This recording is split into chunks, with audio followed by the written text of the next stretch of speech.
जय हिंद। देखिए 10वां क्लास का क्वेश्चन हम एक और लेके चले आए हैं आपके लिए, और एग्जाम जो है बहुत ही जल्द आने वाला है। उसी खुशी में ये जो आपको बोर्ड पे क्वेश्चन दिख रहा है ना, ये क्वेश्चन पूछा हुआ क्वेश्चन है।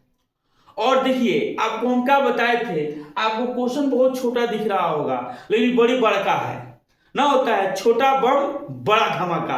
आइए हम लोग इसको सोल्व करते हैं अपना अंदाज में। चलिए हम लोग स्टार्ट करते हैं। क्वेश्चन क्या है देखिएगा, एपी ज्ञात कीजिए जिसका तीसरा पद 5 और सातवां पद 9 है। एपी मतलब होता है अर्थमेटिक प्रोग्रेशन, ठीक है। कहने का मतलब है कि हमको एपी ज्ञात करना है जिसका तीसरा पद 5 हो और सातवां पद 9 है। बड़ी आसान है, तो चलिए हम लोग स्टार्ट करते हैं। कह रहा है कि एपी ज्ञात कीजिए जिसका तीसरा पद 5 है। इसका मतलब हुआ कि A3 बराबर कितना होगा 5। ये मतलब क्या है, ये पद को दर्शाता है। ये किसको दर्शाता है जी, पद। यानी तीसरा पद, यानी एक तीन का मान, यानी एक तीसरा पद जो होगा मेरा 5 होगा। कोई दिक्कत, ये पद को दर्शाता है ये। और 3 का मतलब है कि कौन सा पद, तीसरा पद की बात कर रहा है। तो ये 3 बराबर कितना हो जाएगा 5। इसको हम तोड़ेंगे तो ऐसे तोड़ सकते हैं इसको, a प्लस a को कम करके लिखना है 2d बराबर होता है 5। d का मतलब होता है सार्व अंतर। d का मतलब क्या होता है, सार्व अंतर हम निकालते हैं। तो a प्लस a को कम करके लिखेंगे 2d बराबर 5। इसको समीकरण मान लेंगे 1। कोई दिक्कत। फिर कह रहा है और सातवां पद 9 है। यानी कहने का मतलब बबुआ है कि ये 7 का मान जो दिया है 9 दिया है। तो कुछ नहीं करेंगे, सातवां पद अगर 9 है तो हम इसको क्या लिख सकते हैं जी, a प्लस a को कम करके लिखिए 6d बराबर 9। इसको समीकरण मान लेंगे 2। हमको समीकरण 1 और 2 पता चल गया। अब हम क्या करेंगे, समीकरण 1 और 2 में चलेंगे। अब क्या करेंगे जी, हम लोग समीकरण 1 और 2 में चलते हैं। तो यहां लिखेंगे समीकरण 1 और 2 में। कोई दिक्कत, समीकरण 1 और 2 में। आइए हम आगे लिखते हैं। समीकरण 1 क्या है जी मेरा, तो कहेगा a प्लस 2d बराबर क्या है 5। समीकरण 2 क्या है, तो a प्लस 6d बराबर 9। ये ना है, देखिएगा ये a और ये दोनों एक साथ बराबर है, लेकिन नीचे वाला a कौन सी में है, तो कहेगा सर प्लस में है।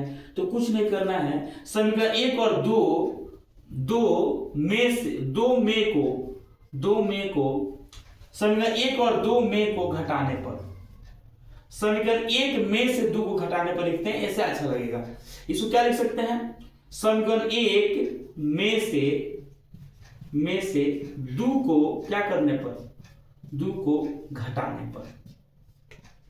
यहां पे क्यों घटाने पर लिख रहे हैं, क्या देखिएगा दोनों a है और हमारा नीचे वाला जो है a जो है प्लस में है, तो हम घटाने में इसको माइनस में चेंज कर देंगे।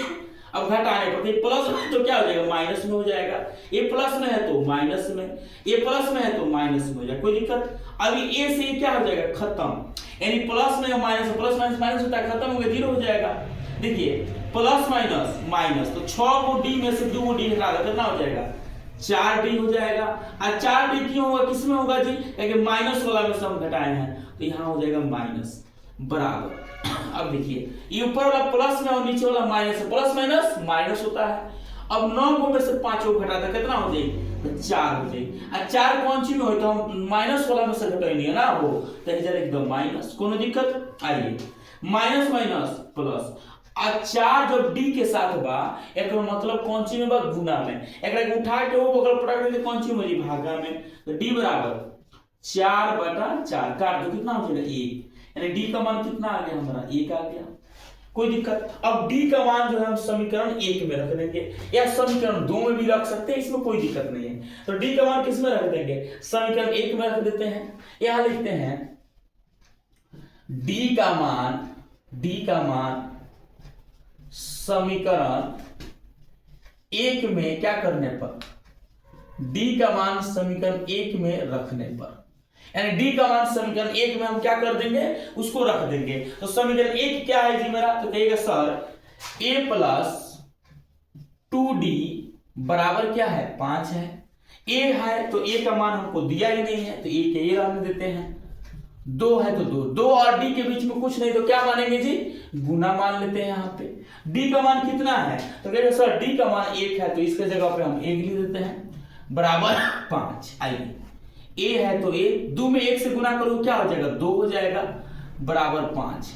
प्लस में 2 है उसको उठा के बोल फेंक दीजिए, कौन सी हो जाएगा, माइनस में हो जाएगा। तो ए बराबर क्या हो जाएगा 5 माइनस 2। अब 5 में से 2 घटा कितना हो जाएगा, तो कहेगा सर 3 हो जाएगा। तो हमारा ए का मान 3 आ गया और डी का मान 1 आ गया। अब हमको एपी ज्ञात करना है। तो एपी ज्ञात करने के लिए जो बाबू सूत्र होता है क्या होता है, तो ए होता है, ए प्लस डी होता है, ए प्लस 2d होता है, या ए प्लस क्या होगा 3d होगा। कोई दिक्कत, चलिए ए का मान कितना है 3 है तो हम 3 लिख देते हैं। देखिए 3 ए का मान है और डी का मान हमारा क्या है 1 है, तो 3 को यहाँ इसका 1 रखेंगे। यहाँ देखिएगा अगर हम यहाँ पे बनाते हैं a प्लस डी है ना, तो a का मान कितना है, तो कहेंगे सर a का मान हमारा 3 है तो हम यहाँ पे 3 लिख देते हैं। d का मान कितना आया है, तो d का मान 1 आया है तो यहाँ पे 1 लिख देते, 3 हुए वो 4, यानी हमारा इसका मान कितना हो जाएगा 4 हो जाएगा।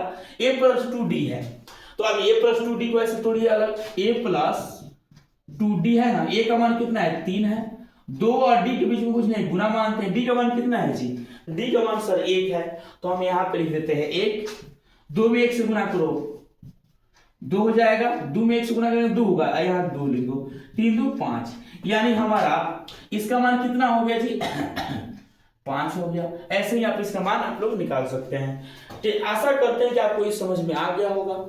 अगर नहीं समझ में आया है तो इस वीडियो को पीछा करके फिर से इसको देख लीजिएगा। बहुत ही आसान क्वेश्चन था, आशा करते हैं कि आपको समझ में आया होगा।